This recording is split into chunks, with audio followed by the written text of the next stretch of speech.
Hello everyone. तो जैसे मैंने कहा था रेडियस ऑफ कर्वेचर या फिर कर्वेचर टॉपिक का जो लास्ट पॉइंट है radius of curvature at origin वो हम करेंगे इस वीडियो में। देखो वैसे तो रेडियस ऑफ कर्वेचर ओरिजिन पे फाइंड आउट करनी है, तो जो हमारे नॉर्मल फॉर्मूलाज है उनमें ही हम जो पॉइंट पुट करते हैं, जैसे x1 y1 पॉइंट पे फाइंड आउट करनी होती है रेडियस ऑफ कर्वेचर, तो हम x1 y1 वैल्यूज पुट कर देते हैं x और y की जगह। वैसे ही जब ओरिजिन पे फाइंड आउट करना है तो हम x और y की जगह 0 पुट करके भी कर सकते हैं। ठीक है, तो इसके अलावा कौन से मेथड हो सकते हैं वो हम इसमें देखेंगे। तो रेडियस ऑफ कर्वेचर अगर हमें 0 0 पे फाइंड आउट करनी है तो 1 plus dy by d x, ये हो गया 0 0 पॉइंट पे, सॉरी इसका स्क्वायर होता है power 3/2 upon d2y by d x two, ये हो गया 0 0 पॉइंट पे। ठीक है, तो इसे हम लिखेंगे 1 plus p square power 3/2 upon q. Here p जो है वो है dy by d x origin पे और q है d2y by d x two origin पे। ठीक है, तो फॉर्मूला तो ये हुआ रेडियस ऑफ कर्वेचर 0 0 पे फाइंड आउट करने का 1 प्लस पी स्क्वायर की पावर 3/2 अपॉन क्यू। और ये p और q कैलकुलेट करने का ये तरीका नहीं होगा ऑफकोर्स, क्योंकि ये तो जो हमारा अभी तक जो पढ़ रहे थे वही तरीका तो है, dy बाई डी एक्स निकाला उसमें पॉइंट पुट किया, d2y by d x to निकाला उसमें पॉइंट पुट किया, ये तरीका नहीं होगा। अच्छा, ये जो मैं जो फॉर्मूला यूज कर रही हूँ कार्टेशियन वाला कर रही हूँ, तो ऑफकोर्स हमारा कर्व जो है वो हम इस तरह से मान के चल रहे हैं y is a function of x। ठीक है, तो तरीका ये होगा, हम लेंगे y is equals to p x plus q x square by 2 factorial so on. ठीक है, ये y equals to p x q x square by 2 factorial ये हम कर्व में पुट करेंगे, पुट करके कंपैरिजन करके दोनों तरफ p और q की वैल्यूज निकालेंगे। p और q की वैल्यूज यहाँ पे पुट करेंगे तो हमारा रेडियस ऑफ कर्वेचर जो है वो आ जाएगा ओरिजिन यानी कि मूल बिंदु पर। ठीक है, अब दूसरी चीज ये हमने क्यों सब्सटीट्यूट किया, क्योंकि इस सब्सटीट्यूशन से यही रिजल्ट आते हैं। देखो इसका डिफरेंशिएशन करिए अगर हम एक बार dy बाई डी एक्स, तो ये बनेगा p plus q x square का हो जाएगा 2x upon 2 factorial. And of course clear हो रहा है बाद की टर्म्स में x की पावर 3 x की पावर 4 है, तो सब में x आएगा, टर्म्स ऑफ x आएंगी। ठीक है, टर्म्स ऑफ x। अब अगर हम इसमें पॉइंट पुट कर दें 0 0 ओरिजिन, तो x को 0 रखने से इधर वाली सारी टर्म्स तो हो जाएंगी 0 और ये आ जाएगी वैल्यू p। ठीक है, तो इस सब्सटीट्यूशन से p बराबर dy बाई डी एक्स आ रहा है 0 0 पे। सिमिलरली सेकेंड ऑर्डर डिफरेंशिएशन निकालेंगे तो d2y by d x to 0 0 पे q आ जाएगा, और p और q वही तो होते हैं। ठीक है, तो ये है एक अलग तरीका ओरिजिन पे radius of curvature find out करने का। मैं अगेन रिपीट करती हूँ क्वेश्चन कैसे करना है, या फिर ऐसे करते हैं क्वेश्चन ही कर लेते हैं इसका। तो क्वेश्चन है find radius of curvature at origin for the curve. इस कर्व के लिए हमें ओरिजिन यानी कि मूल बिंदु पर radius of curvature find out करनी है। तो सोल्यूशन हम क्या करेंगे, let y equal p x plus q x square by 2 factorial so on. ठीक है, ये हम पुट करेंगे इस कर्व में। ये 1 है सपोज, ये 2 है, यूजिंग 2 in 1 वी गेट, यहां से हम इसमें वैल्यू पुट कर रहे हैं। तो देखो ये बनेगा x cube P x q x square by 2 so on cube equal 3ax P x plus q x square by 2 so on. ठीक है, ये हमने y की जगह ये वैल्यू पुट कर ली। अब हमें दोनों तरफ कोफिशिएंट कंपेयर करके गुणांकों की तुलना करके p और q की वैल्यूज निकालनी है। तो देखो यहाँ से ये एक्स क्यूब, इसकी अगर हम पावर 3 ओपन करते हैं तो ये जो है ये बनेगा p क्यूब एक्स क्यूब। ठीक है, इस टर्म की जो पावर 3 लेंगे तो ये बन जाएगा x की पावर 6। ठीक है, और एक जो होता है 3 मल्टीप्लाई ये टर्म इसका स्क्वायर, ठीक है, प्लस एक होता है 3 मल्टीप्लाई इसका स्क्वायर ये वाली टर्म। तो हमें ये देखना है कि कितनी एक्स की कितनी पावर्स वाली टर्म्स बन रही है। तो देखो 3 इसका स्क्वायर करते हैं, पी स्क्वायर एक्स स्क्वायर, और ये एज इट इज, तो यहाँ एक्स की पावर 4 आ रही है, राइट। 3 इसको एज इट इज रखते हैं, इसका स्क्वायर करते हैं, तो क्यू स्क्वायर एक्स की पावर 4 अपॉन 4, यहाँ एक्स की पावर 5 आ रही है, ठीक है। फिर ये होगा क्यू क्यूब एक्स की पावर 6 अपॉन 8, तो एक्स की पावर 3, एक्स की पावर 4, 5, 6, एक्स की पावर्स बढ़ती जा रही है, इतनी हमें ज़रूरत भी नहीं है, ठीक है। इक्वल दूसरी तरफ 3AP x square, 3A q by 2 x की पावर 3, सो ऑन, इस तरह से आ रही है। तो दोनों साइड्स का कंपैरिजन करें अगर हम, तो यहाँ एक्स क्यूब वाली टर्म्स हैं, फिर एक्स की पावर 4 वाली टर्म्स है, फिर एक्स की पावर 5 वाली टर्म है। इस साइड में एक्स स्क्वायर वाली टर्म है, एक्स क्यूब वाली टर्म है, एंड ऑफ कोर्स इसके बाद एक्स की पावर 4 वाली, 5 वाली, 6 वाली सारी टर्म्स आएंगी। तो हमें दोनों तरफ का कंपैरिजन करके पी और क्यू की वैल्यूज निकालनी है।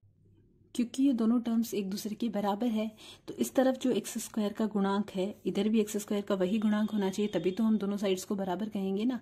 इधर एक्स क्यूब का जो गुणांक है वही इस तरफ भी होना चाहिए, एक्स क्यूब का गुणांक, तभी हम कहेंगे दोनों टर्म्स बराबर है। तो हम करने क्या वाले हैं, हम दोनों तरफ गुणांकों की तुलना करने वाले हैं, कोएफिशिएंट्स का कंपैरिजन करने वाले हैं, ठीक है। तो कंपेयरिंग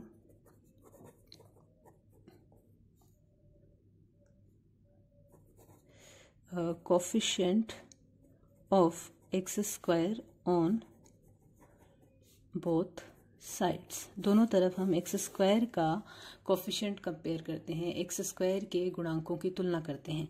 तो इधर तो एक्स स्क्वायर वाली टर्म है ही नहीं, यानी कि इस तरफ एक्स स्क्वायर का गुणांक जो है वो 0 है, कोएफिशिएंट 0 है, और इस तरफ है 3AP, तो यहाँ से P की वैल्यू आ गई 0, ठीक है। अगर P 0 होगा तभी लेफ्ट हैंड साइड और राइट हैंड साइड बराबर हो सकती है, ठीक है। तो P तो आ गया हमारे पास, अब एक और कोएफिशिएंट कंपेयर करना है ताकि Q और आ जाए। तो अब हम coefficient of x cube compare करते हैं दोनों तरफ। तो इस तरफ देखो एक्स क्यूब का गुणांक कोएफिशिएंट बन रहा है 1 प्लस पी क्यूब इक्वल, इस तरफ एक्स क्यूब का गुणांक बन रहा है 3A क्यूब बाय 2। हमें एक्स क्यूब नहीं लिखना साथ में, ना ही एक्स स्क्वायर लिखना, उनके गुणांक लिखने हैं, कोएफिशिएंट लिखने हैं, ठीक है। P हम कैलकुलेट कर चुके हैं, P इज 0, तो ये हमारे पास आएगा Q बराबर 2/3A, ठीक है। तो P और Q दोनों की वैल्यूज आ गई। तो अब रेडियस ऑफ कर्वेचर, फॉर्मूला क्या था, radius of curvature at origin, ये था 1 प्लस पी स्क्वायर की पावर 3/2 अपॉन Q। तो ये बनेगा 1, ये 0 है, तो 1/2/3A, यानी कि 3A/2। तो इस कर्व के लिए ओरिजिन पे, मूल बिंदु पे जो रेडियस ऑफ कर्वेचर यानी कि वक्रता त्रिज्या बनेगी, उसकी वैल्यू होगी 3A/2। अब जो ओरिजिन पे radius of curvature find out करने का दूसरा मेथड है वो बताती हूँ मैं आपको। मेथड है न्यूटन्स मेथड। लेकिन न्यूटन्स मेथड बताने से पहले मुझे आपको एक चीज बतानी पड़ेगी। Tangent at origin for any curve, किसी कर्व के लिए मूल बिंदु पर ओरिजिन पर स्पर्श रेखा का समीकरण कैसे निकालते हैं। तो वैसे तो देखो जो 0 पॉइंट पर ओरिजिन पर स्पर्श रेखा का समीकरण बनेगा y-0 इक्वल dy/dx की वैल्यू 0 पॉइंट पे x-0, ये इक्वेशन होती है टेंजेंट की 0 पॉइंट पे। dy/dx जो है 0 पॉइंट पर ये स्पर्श रेखा का ढाल यानी कि स्लोप ऑफ टेंजेंट होगा, ठीक है। लेकिन हम इस तरीके से पूरा सॉल्व करके नहीं निकालेंगे, हम डायरेक्ट कर्व से टेंजेंट की इक्वेशन कैसे लिख सकते हैं ओरिजिन पर वो पढ़ेंगे। तो उसके लिए तरीका ये होता है कि जो भी कर्व है जिसके लिए हमें ओरिजिन पर टेंजेंट फाइंड आउट करनी है, उस कर्व में जो लोवेस्ट डिग्री टर्म्स हैं यानी कि वो टर्म जिनकी डिग्री सबसे कम है उनको 0 के बराबर पुट कर दो। यानी कि ओरिजिन पे टेंजेंट निकालने का तरीका क्या हुआ, put lowest degree terms equal 0। इससे जो इक्वेशन आएगी वो टेंजेंट की इक्वेशन होगी मूल बिंदु पर। फॉर एग्जाम्पल मान लो हमारे पास कर्व है y² - xy = x, ठीक है। इस कर्व के लिए हमें देखना है मूल बिंदु पर स्पर्श रेखा का समीकरण क्या होगा, टेंजेंट की इक्वेशन ओरिजिन पे क्या होगी। तो देखो इसमें इस टर्म की डिग्री 3 है, इस टर्म की डिग्री 2 है, क्योंकि x की पावर 1 y की पावर 1, तो टोटल टर्म की डिग्री जो है पद की घात वो हो गई 2, और इस टर्म की डिग्री है 1। तो लोवेस्ट डिग्री वाली टर्म ये वाली टर्म है, ठीक है। तो इसको 0 के बराबर रखना है। तो इस कर्व के लिए equation of tangent at origin बनेगा x = 0, यानी कि y एक्सिस, y अक्ष जो है वो इस कर्व के लिए मूल बिंदु पर स्पर्श रेखा का समीकरण होगा। तो डायरेक्ट टेंजेंट की इक्वेशन ओरिजिन पे फाइंड आउट करने का तरीका क्या है, कर्व में से लोवेस्ट डिग्री टर्म को 0 के बराबर पुट कर दो, ठीक है। जैसे सपोज कर्व अगर ऐसे है x³ - xy² = x² - y², suppose ये कर्व है, इस टर्म की डिग्री 3 है, इस टर्म की डिग्री भी 3 है, 2 + 1, इस टर्म की डिग्री 2 है, इस टर्म की डिग्री भी 2 है। तो लोवेस्ट डिग्री 2 है, और ये दोनों टर्म ऐसी है जिनकी डिग्री लोवेस्ट है। तो इक्वेशन ऑफ टेंजेंट क्या होगी, टेंजेंट एट 0 0, ये होगी x² - y² बराबर 0, यानी कि x - y x + y = 0। तो x बराबर y एंड x बराबर -y, ये दोनों इक्वेशन जो है, ये दोनों जो स्ट्रेट लाइन्स है, सरल रेखाएं हैं, ये टेंजेंट की इक्वेशन होगी इस कर्व के लिए मूल बिंदु पर। तो ये तरीका है टेंजेंट फाइंड आउट करने का मूल बिंदु पर किसी कर्व के लिए। अब बताती हूँ मैं Newton's method. Newton's method to find out radius of curvature at origin, मूल बिंदु पर वक्रता त्रिज्या निकालने का न्यूटन का जो मेथड है वो। तो इसमें 2 पार्ट्स हैं। पहला part, when equation of tangent at origin is x-axis। अगर कर्व के लिए ओरिजिन पर टेंजेंट निकाल लें और टेंजेंट की इक्वेशन जो है वो x एक्सिस बने, यानी कि इक्वेशन क्या होगी, y = 0। y = 0 x एक्सिस का इक्वेशन होता है। तो देखो इसके 2 टाइप है। अगर ओरिजिन पे टेंजेंट x एक्सिस बनता है तो अलग तरीके से हम radius of curvature find out करेंगे न्यूटन्स मेथड से, और अगर tangent at origin y axis बनता है तो अलग तरीके से करेंगे। और इन्हीं 2 केसेस में हम न्यूटन्स मेथड से ओरिजिन पे radius of curvature find out करेंगे। तो इस सिचुएशन में रेडियस ऑफ कर्वेचर एट 0 0 ये बनता है limit y tends to 0 x tends to 0 x² / 2y। इस टर्म को हम रेडियस ऑफ कर्वेचर एट 0 0 लिखते हैं। इसका डेरिवेशन नहीं बता रही हूँ मैं। तो यहाँ पे एक तो ये ध्यान रखना है, limit y tends to 0 x tends to 0 दोनों लिख रखा है हमने। तो पहले ये वाली लिमिट लगेगी x टेंड्स टू 0, उसके बाद ये लिमिट लगाने के बाद जो रिजल्ट आएगा ना उस पे limit y tends to 0 apply करनी है। सॉल्व करने का प्रोसीजर यही रहेगा कि जो हमें कर्व गिवन होगा उसे हम x² / 2y की फॉर्म में कन्वर्ट करेंगे और फिर पहले लिमिट x टेंड्स टू 0 लगाएंगे, फिर लिमिट y टेंड्स टू 0 लगाएंगे। तो मैं ये क्वेश्चन करके बताती हूँ किस तरह से होगा। तो ये एग्जाम्पल है, इसमें हमें radius of curvature find out करनी है ओरिजिन पर, ठीक है, और न्यूटन्स मेथड से करनी है। तो न्यूटन्स मेथड अप्लाई करने के लिए सबसे पहले तो हमें टेंजेंट निकालनी होगी ओरिजिन पे, ठीक है। तो यहाँ पे इस कर्व के लिए equation of tangent at origin, origin पे टेंजेंट की इक्वेशन क्या बनेगी। तो तरीका क्या था, लोवेस्ट डिग्री टर्म को 0 के बराबर रख दो। तो इस टर्म की डिग्री 1 है, इस टर्म की डिग्री 4 है, इसकी डिग्री 3 है, इसकी डिग्री 2 है। तो लोवेस्ट सबसे कम डिग्री इस टर्म की है, जिसे 0 के बराबर रख दो, यानी कि y बराबर 0। इसका मतलब ये हुआ that is x axis is tangent at origin for curve 1। ये जो कर्व है इसे मैंने इक्वेशन नंबर 1 से रिप्रेजेंट किया है। तो इस कर्व के लिए मूल बिंदु पर ओरिजिन पर टेंजेंट y इक्वल्स टू 0 यानी कि x एक्सिस है। तो अगर ओरिजिन पे टेंजेंट की इक्वेशन x एक्सिस आ जाती है, y इक्वल्स टू 0 आ जाती है, तो radius of curvature at origin ये वाली वैल्यू होती है। तो जैसे मैंने कहा, हम ये जो कर्व की इक्वेशन है इसमें x² / 2y बनाने की कोशिश करेंगे। तो देखो यहाँ पे x² है, अगर हम पूरी इक्वेशन को 2y से डिवाइड कर दें तो ये वाली टर्म में x² / 2y बन जाएगा। ठीक है, तो ये जो डिनोमिनेटर में या फिर हर में जो टर्म आ रही है उससे हम इक्वेशन को दोनों तरफ डिवाइड कर लेते हैं। तो इक्वेशन नंबर 1 को हम 2y से डिवाइड करते हैं। Divide 1 by 2y on both sides.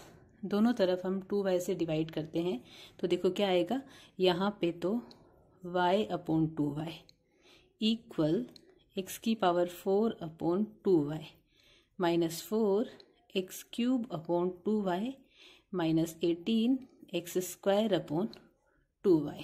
तो देखो यहाँ पे इस टर्म में x² अपॉन 2y बन रहा है। इस टर्म में भी अगर हम x कॉमन ले लेते हैं तो x² अपॉन 2y आ जाएगा। यहाँ पे अगर x² कॉमन ले लेते हैं तो x² अपॉन 2y आ जाएगा। ठीक है, और यहाँ y से y कैंसिल हो रहा है तो ये कांस्टेंट आ रहा है। तो मैं इसे सिंप्लीफाई करके लिखती हूँ। तो ये बनेगा 1/2 इक्वल x² अलग कर दो, x² upon 2y minus 4x अलग कर दो, x² अपॉन 2y माइनस 18 को अलग लिख दो, x² अपॉन 2y। ठीक है, तो x² अपॉन 2y वाली टर्म्स आ चुकी हैं। अब हमें क्या करना है, पहले दोनों तरफ लिमिट लेनी है x टेंड्स टू 0। तो take limit x tends to 0 on both sides. दोनों तरफ हम लिमिट लेंगे x टेंड्स टू 0। तो देखो ये तो कांस्टेंट है, इस पे कोई फर्क नहीं पड़ेगा। ठीक है, इसके साथ तो हम लिमिट लिखेंगे इस टर्म के साथ, लेकिन ये जो है x² साथ मल्टीप्लीकेशन में, तो इसको जब हम 0 पुट करेंगे तो ये पूरी टर्म 0 बन जाएगी। ठीक है, तो एक बार तो मैं लिख देती हूँ, limit x tends to 0 x² upon 2y minus limit x tends to 0, अच्छा 4 कांस्टेंट है, इसे हम लिमिट से बाहर लिख देते हैं, x into x² upon 2y minus 18 limit x tends to 0 x² upon 2y। ठीक है, इधर तो 1/2 है।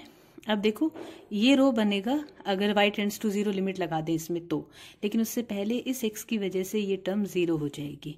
सिमिलरली ये भी 4 × 0 हो जाएगा, माइनस 18 ये बन रहा है limit x tends to 0 x² upon 2y। ठीक है, अब हमें दोनों तरफ लिमिट लेनी है y tends to 0। Take limit y tends to 0 on both sides. तो हम दोनों तरफ लिमिट लेंगे y टेंड्स टू 0।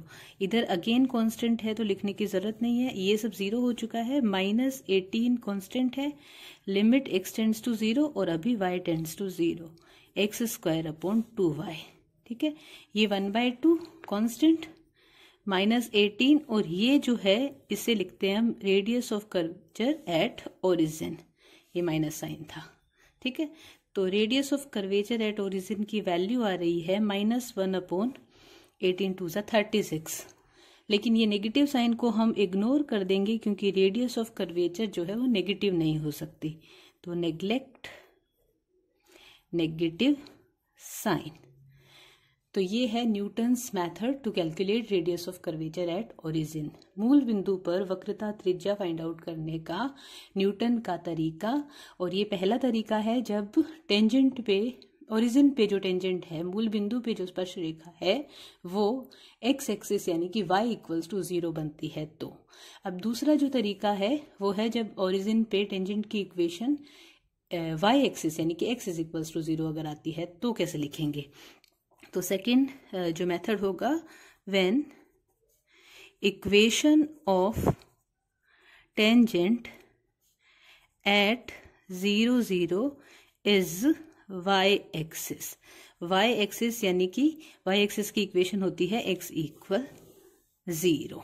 ठीक है, तो उस सिचुएशन में radius of curvature at origin होती है limit x tends to 0 y tends to 0 y square upon 2x। तो इस बार हमें कर्व में वाई स्क्वायर अपॉन 2x की फॉर्म में कन्वर्ट करना है। ठीक है, पहले हम लिमिट y टेंड्स टू 0 लेंगे, फिर बाद में लिमिट x टेंड्स टू 0 लेंगे। बस ध्यान ही रखना है वाई स्क्वायर अपॉन 2x, या फिर इससे पहले वाले में जब x स्क्वायर अपॉन 2y किया था तो हमें डिवाइड x वाली टर्म से, यहाँ पर तो x वाली टर्म से डिवाइड करना है और वहाँ पे y वाली टर्म से डिवाइड करना है। ठीक है, तो इसका भी एक एग्जाम्पल देख लेते हैं कि इसे कैसे सॉल्व करेंगे। तो ये वाला एग्जाम्पल हम सॉल्व करते हैं। कर्व हमें दे रखा है x की पावर 4 प्लस 3 y की power 4 plus 4 x square y plus 5xy minus y square plus 2x equal 0, और हमें न्यूटन्स मेथड से रेडियस ऑफ कर्वेचर ओरिजिन पे फाइंड आउट करनी है। तो सबसे पहले हमें देखना होगा equation of tangent at origin. Origin पे टेंजेंट की इक्वेशन क्या बनेगी, तो लोवेस्ट डिग्री टर्म को 0 के बराबर रख के हम टेंजेंट फाइंड आउट कर लेते हैं। तो लोवेस्ट डिग्री इस टर्म की डिग्री 4, इसकी 4, इसकी 3, इसकी 2, इसकी 2, इसकी 1 है। तो लोवेस्ट डिग्री टर्म बन रही है 2x इक्वल 0, यानी कि x equal 0, that is y axis.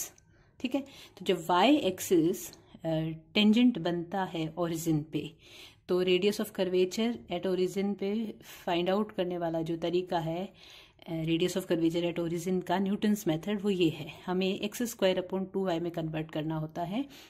तो हम इस कर्व की equation, sorry y square upon 2x, तो हम इस इक्वेशन को 2x से डिवाइड करेंगे, पहला स्टेप। तो दोनों तरफ 2x से डिवाइड कर लेते हैं। तो equation number 1, divide 1 by 2x on both sides, दोनों तरफ 2x से डिवाइड करते हैं। तो देखो क्या बनेगा, x की पावर 4 अपॉन 2x, 3 y की power 4 upon 2x, 4 x square y upon 2x, 5 xy upon 2x minus y square upon 2x plus 2x upon 2x equal 0। ठीक है, इसे थोड़ा सिंप्लीफाई कर लेते हैं। यहाँ पे तो बन जाएगा एक्स क्यूब अपॉन 2, ये बनेगा हमारा, देखो हमें वाई स्क्वायर अपॉन 2x को अलग करना है, तो 3y स्क्वायर अपॉन 2x। ठीक है, ये बनेगा हमारा वाई स्क्वायर अपॉन, यहाँ पे वाई स्क्वायर है ही नहीं तो वाई स्क्वायर नहीं आ सकता क्योंकि हमें सिर्फ डिवाइड करना है। ओके, तो ये x से ये x कैंसिल हो गया, तो ये टर्म आ रही है हमारी 2xy। ठीक है, और ये टर्म आ रही है हमारी 5y/2। ये टर्म जो है ये वाई स्क्वायर अपॉन 2x आ रही है और यहाँ पे कैंसिल होके 1 आ रहा है। ठीक है, अब हमें क्या करना है, पहले लिमिट लेनी है y टेंड्स टू 0। ठीक है, तो take limit y tends to 0 on both sides, दोनों तरफ हम y टेंड्स टू 0 लिमिट लगाते हैं। तो देखो ये तो x की टर्म है पूरी, तो इसमें y टेंड्स टू 0 लिखने का कोई मतलब नहीं है, तो इसे यही लिख देते हैं। ठीक है, यहाँ पे जब लिमिट लगाएंगे हम, तो ये वाली टर्म के साथ तो लिमिट लिखनी है, लेकिन इसकी वजह से ये 0 हो जाएगा। ठीक है, अगेन मैं लिख के बता देती हूँ, 3 limit y tends to 0 y square upon 2x। यहाँ पे जब y टेंड्स टू 0 लेंगे तो ये 0 बन जाएगा, ये भी 0 बन जाएगा। इसको हमें लिखना है limit y tends to 0 y square upon 2x, ये कांस्टेंट एज इट इज रहेगा, इक्वल 0। ठीक है, अब हमें दोनों तरफ लिमिट x टेंड्स टू 0 लेनी है, तो take limit x tends to 0 on both sides. तो अभी दोनों तरफ हम x टेंड्स टू 0 लिमिट लेंगे। तो देखो जैसे x टेंड्स टू 0 लेंगे ये वाली टर्म 0 हो जाएगी, यहाँ पे ये y टेंड्स टू 0 की वजह से इस वाई स्क्वायर की वजह से ये जीरो हो चुकी है टर्म, ये जीरो, ये जीरो, ये जीरो, ये भी जीरो हो जाएगी। इसमें हम लिमिट लिख देंगे, ये कांस्टेंट है, ये एज इट इज रहेगा। तो ये लिमिट लगा के जो टर्म्स बनेंगी वो मैं लिखती हूँ। अगेन रिपीट कर रही हूँ, x टेंड्स टू जीरो पे ये जीरो हो जाएगा, ये ऑलरेडी जीरो हो रहा है इस वाई स्क्वायर की वजह से, ये जीरो है, ये जीरो है, इसमें हम x टेंड्स टू जीरो लिख देंगे लिमिट, और ये कांस्टेंट है तो इसके साथ लिमिट लिखने की जरूरत नहीं है। तो ये बन रहा है लिमिट माइनस के साथ था, y tends to zero, x tends to zero, y square upon 2x plus 1 बराबर जीरो। इसको हम radius of curvature at origin लिख देते हैं, प्लस 1 इक्वल जीरो, यानी कि radius of curvature at origin की वैल्यू आ रही है 1। तो ये न्यूटन्स मेथड से radius of curvature find out करना ओरिजिन पे। तो ये तो हुए कार्टेशियन क्वेश्चंस कैसे सॉल्व होते हैं, कार्टेशियन फॉर्म के क्वेश्चंस। अब अगर पोलर फॉर्म में क्वेश्चन दे रखा हो तो हम न्यूटन्स मेथड से कैसे सॉल्व करेंगे ये बताती हूँ। तो radius of curvature at origin in polar coordinates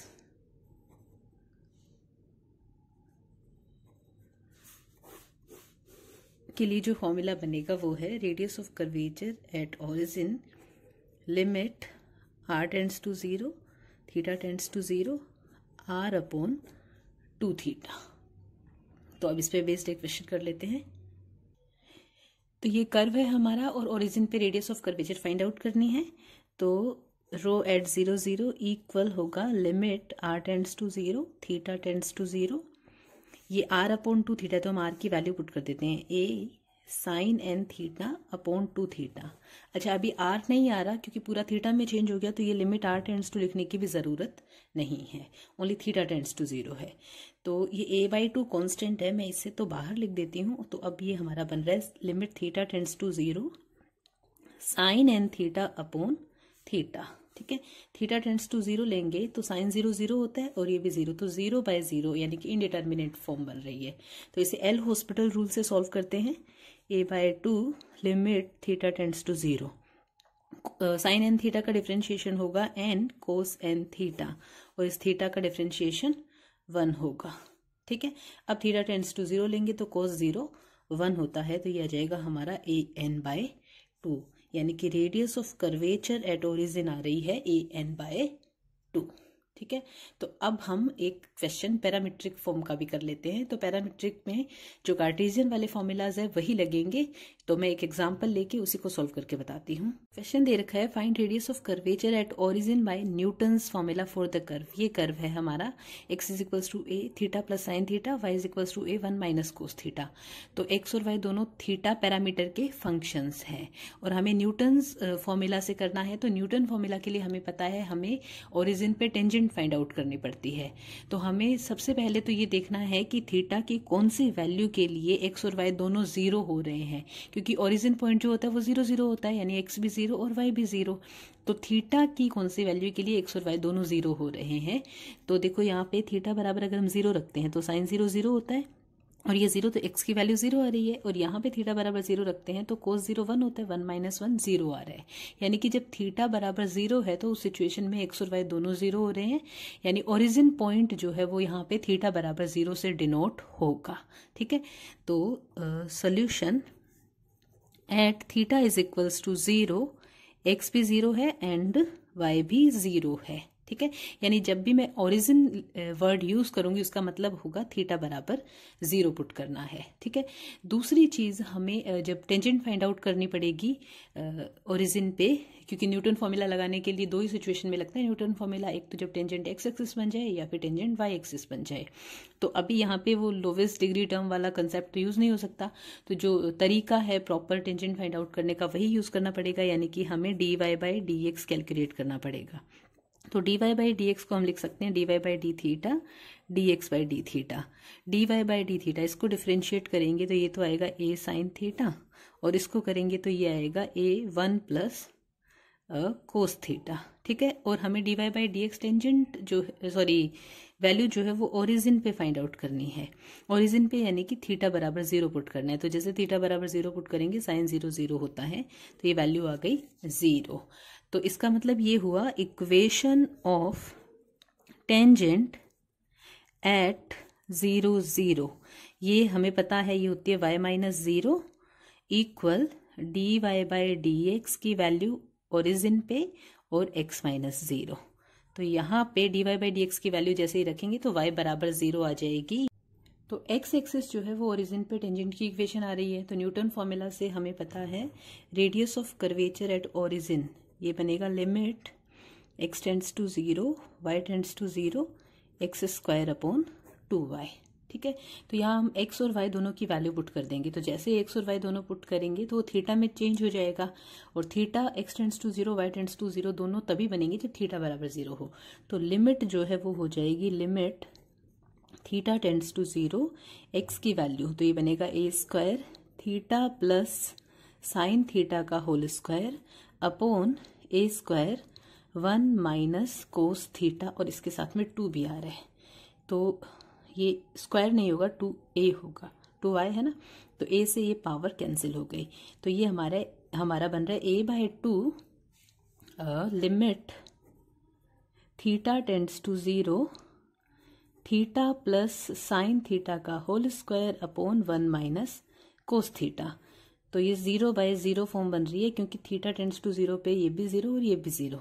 तो एल हॉस्पिटल रूल से a by 2 limit theta tends to 0, इसका डिफरेंशिएशन ये होगा 2 theta plus sine theta theta का 1 प्लस कोस थीटा। ओके, और अपॉन में सॉरी 1 का तो 0 हो जाएगा और कोस थीटा का हो जाएगा साइन थीटा। ठीक है, अब जब हम थीटा टेंड्स टू 0 लेंगे तो ये 0 और ये नॉन जीरो है, लेकिन ये 0 से मल्टीप्लिकेशन की वजह से 0 हो जाएगा और साइन 0 अगेन 0, वापस 0 बाय 0 फॉर्म बन रही है। तो इसे एक और बार एल हॉस्पिटल रूल से सॉल्व करना होगा, u इंटू वी फॉर्मूला लगाना पड़ेगा। तो a by 2 limit theta tends to 0, in fact ये 2 से 2 कैंसिल हो जाएगा, तो ये यहाँ से 2 हटा देती हूँ और यहाँ पे भी लिखने की ज़रूरत नहीं है। तो u इंटू वी रूल से कर रहे हैं, तो मैं पहले थीटा प्लस साइन थीटा का कर रही हूँ, तो ये बनेगा 1 प्लस कोस थीटा और ये 1 plus cos theta as it is. ठीक है, प्लस अभी थीटा प्लस साइन थीटा को हम एज इट इज़ रखेंगे तो कोस थीटा का होगा माइनस साइन थीटा, अपोन में साइन थीटा का हो जाएगा कोस थीटा। ठीक है, अब थीटा टेंड्स टू 0 लेंगे तो कोस 0 1 होता है, तो ये 1 प्लस 1 ये भी 1 प्लस 1, तो 2 इंटू 2 बन रहा है, ये 0 बन रहा है और कोस 0 1 होता है। तो ये a और ये आ रहा है 2 इंटू 2 प्लस 0 अपॉन 1 यानी कि 4a। तो ये आ रही है radius of curvature at origin. तो ये था पैरामीट्रिक फॉर्म का क्वेश्चन, न्यूटन्स मेथड से कैसे सॉल्व होगा। अच्छा, दूसरी चीज़ न्यूटन मेथड तभी अप्लाई होगा जब ओरिजिन पे टेंजेंट जो है वो या तो एक्स एक्सिस बने या वाई एक्सिस बने। तो अगर ओरिजिन पे टेंजेंट एक्स एक्सिस या वाई एक्सिस नहीं बनती तो क्वेश्चन में ये नहीं लिखा हुआ होगा कि न्यूटन मेथड से करो, तो फिर उस सिचुएशन में हम हमारे जो नॉर्मल मेथड है उनसे क्वेश्चन को सॉल्व कर सकते हैं। तो ये यहाँ पे हमारा टॉपिक कर्वेचर कंप्लीट होता है। अगले वीडियो में हम नया टॉपिक शुरू करेंगे। यहाँ तक कोई डाउट हो तो आप मुझसे पूछ सकते हैं। Thank you.